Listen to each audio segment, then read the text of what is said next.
Hello everyone, welcome back again. My name is Jesse, and then in today's tutorial, we're trying to see how to work with databases in Flask, right? Using SQLite and then SQLAlchemy. So first of all, this is a simple form that we have, which is this form here.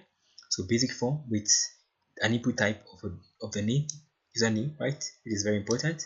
The email name, and then the password name, which is very important. So using a method of post. Okay, so this is sample of the skeleton of this app that is running. So Flask is very useful, and it comes with a request package that allows you to be able to receive data from your form here, right? Input into your app straight away. So we'll be trying to work with it. So let's see how to do that. So I'm just going to create a simple route. So app.route, and then I'm going to call it as, let's say, add user, right? That's going to be the name of the route I'm creating. Then def, and the function called add user. This add user is going to take no arguments. Perfect. So I just return something. So let's call it as return whatever you want to return. So let's say this user, right? Something, this user was added, something like this. That's what we're trying to return. So how do we receive the data? How do we receive the data from our form into our API? So I'm going to use the same route here that I have, right? I'm going to paste it as my URL4 here, right? Which is this. So URL4, which I've imported from here, URL4, and then I'm using that URL4 so that everything that is entered here will be sent via post to this particular URL. So I have to include a method of this post. So methods,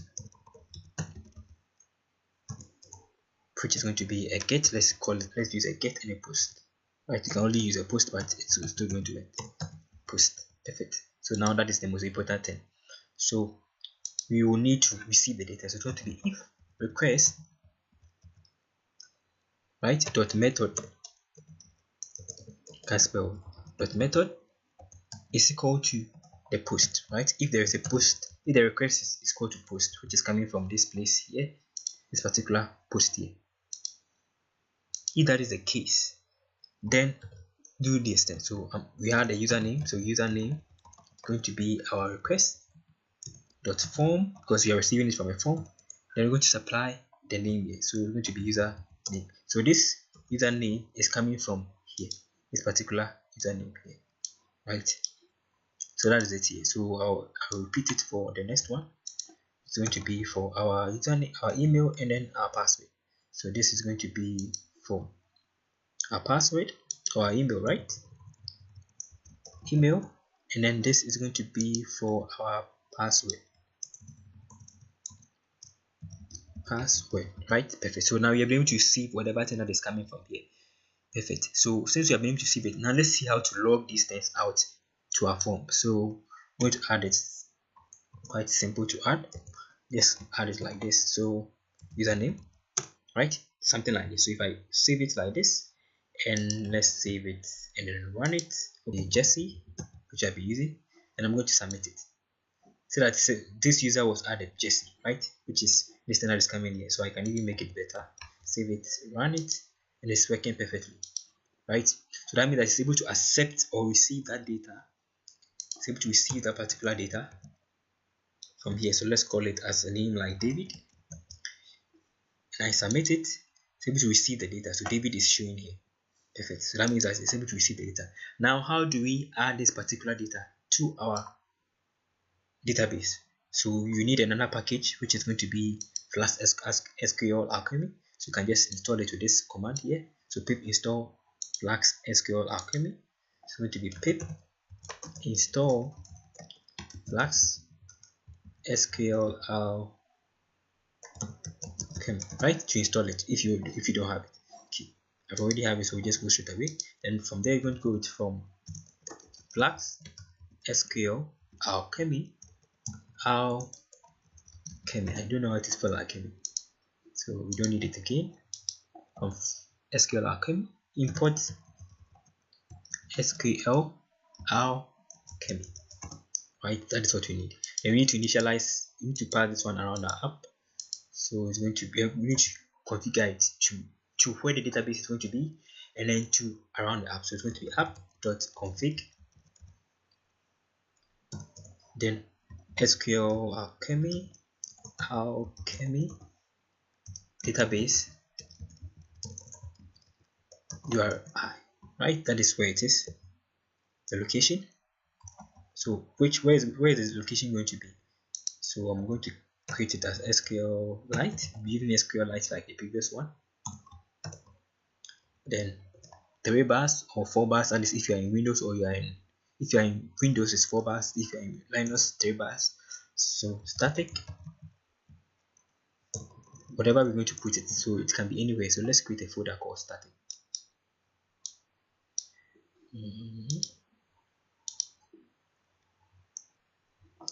Right, we're going to create a folder called static here,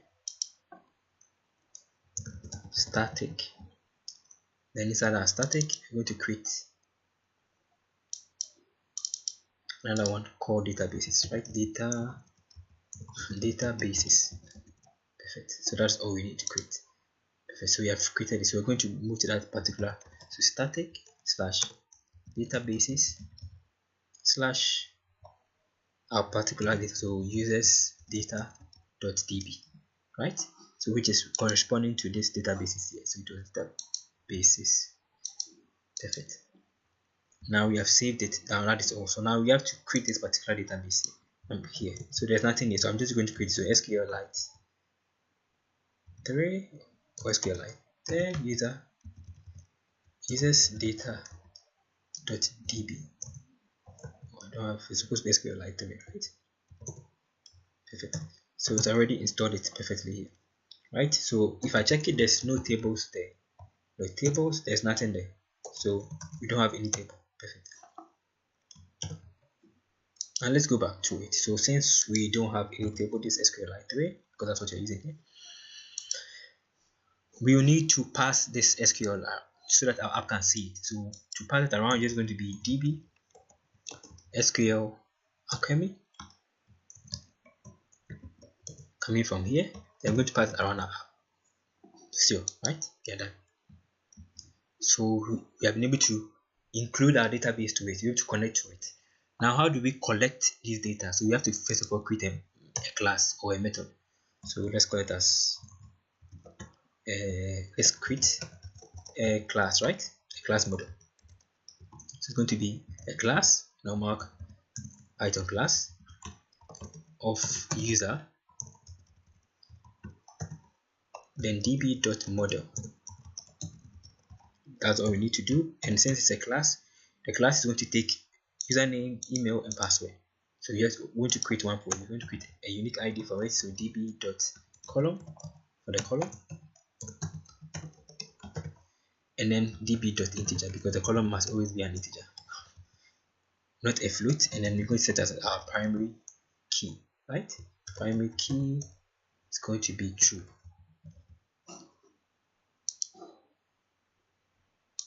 Perfect. That is the first thing to do. Then we need to create our username. So username db.column and db.string, because it's a string you are accepting. You get create as 50 for our username, not more than that. You can use more than that if you want. Then our email going to be db.column. It's the same thing that we're going to be doing, so just copy it and paste here. And then our password, same thing, right? And then this one 50-50. Okay, perfect. So we are done with it. Everything is working well. Perfect. So now we have created a class, right? So this class is going to be the table that is going to be inserted inside our particular database. Now how do we have to be able to include this thing here? So if I go to this place, so to be able to include this particular class, right, which is a table actually, let me change this one to SQLite again. So we'll go with Python, right? Then from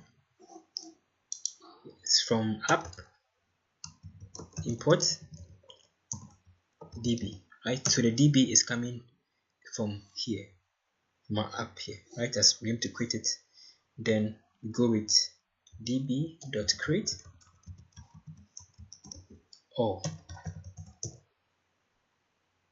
Perfect, right? So it's working perfectly. So this app here this app is coming from here. So if your file was named as main.py, it's going to be from main import db, right? Whatever name it was. So that's how it is done here. So let's go back to normal stuff. Okay, perfect. So this is supposed to be SQLite, not SQLite 3. Okay, now we are done with it. So just created it. So if I go back and I check my database here, which was here, with this, realize if I go with tables, see that there is a user created here. This user particular table has been created, right? That is nice. Okay, so how do we insert this particular data here? So it's quite easy and quite simple. So let's go back to our form, which is this form, fresh it. Now to be able to include this particular data is very simple. Because we created a class, we're just going to use the same class here. So I'm going to call it as, say, user. Then I'm going to call it as user, right? So let's call it as user 1, right? It doesn't make mistake. So I'm going to call it as user 1. Then I'm going to pass in this particular stuff here. This class is a class, right? So I'm going to pass in the data inside this class into it. So this, then we had a username. That is going to be the first one. So I'm going to call it as username. Username is going to be referring to this particular username. This username is coming from the username class here to username here, which is this. Then we had another one for email. It's going to be email. And then we have password. It's going to be password. So we have been able to insert it inside. That is all we need to do. But this is not going to store it there. It's just put inside the class. So the next thing we need to do is to be able to commit it. So if we don't commit it, it's not going to work. So db.session.add, right? Then we're going to pass in our user 1 to add it to it. Then db.commit, or it can be db.session rather, right? .commit. Perfect. So now it has added it to it perfectly. So that is all we need to do to allow it to work.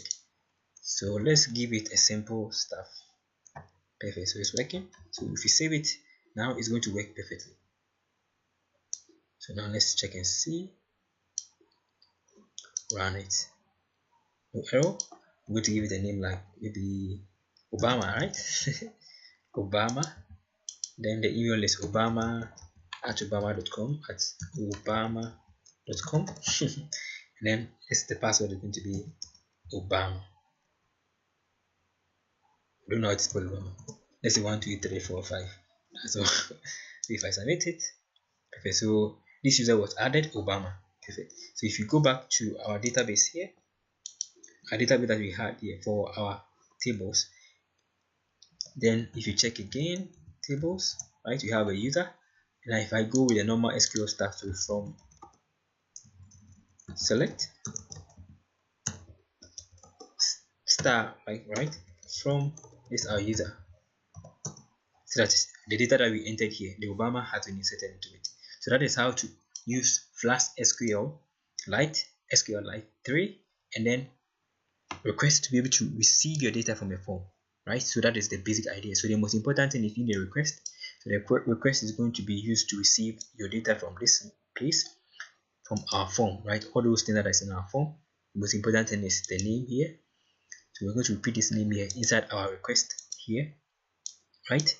With this, then we're going to create a class of a table with all these parameters. Then we're going to commit it, add it to our users, commit it, add it, and then commit it, right? Okay, now let's see how similar they are to each other. So in Flask, you just need to use request to be able to get the data from the form, just like in Express you just need body parser, right? Then you need to store it, to store the data into a database. You use Flask SQLAlchemy. You can use any database you want. Then you configure the location of where it is going to be. In Express you just use SQLite, then use this one to help us with that, and then you create a table, a database, and then you connect to it, just like this place, right, in a direction. Then use this one to create a class of a table of the parameters, the same way you use db.run to do it in Express. Then you receive all the data from using the request method. You pass it, you insert it into the database, to the table of the database. Then in Express, you just do the same thing to insert it into the database. Thank you for watching. If you have any question or contribution, you can just put it inside the comment section so that everybody can benefit. Please don't forget to subscribe. Stay blessed.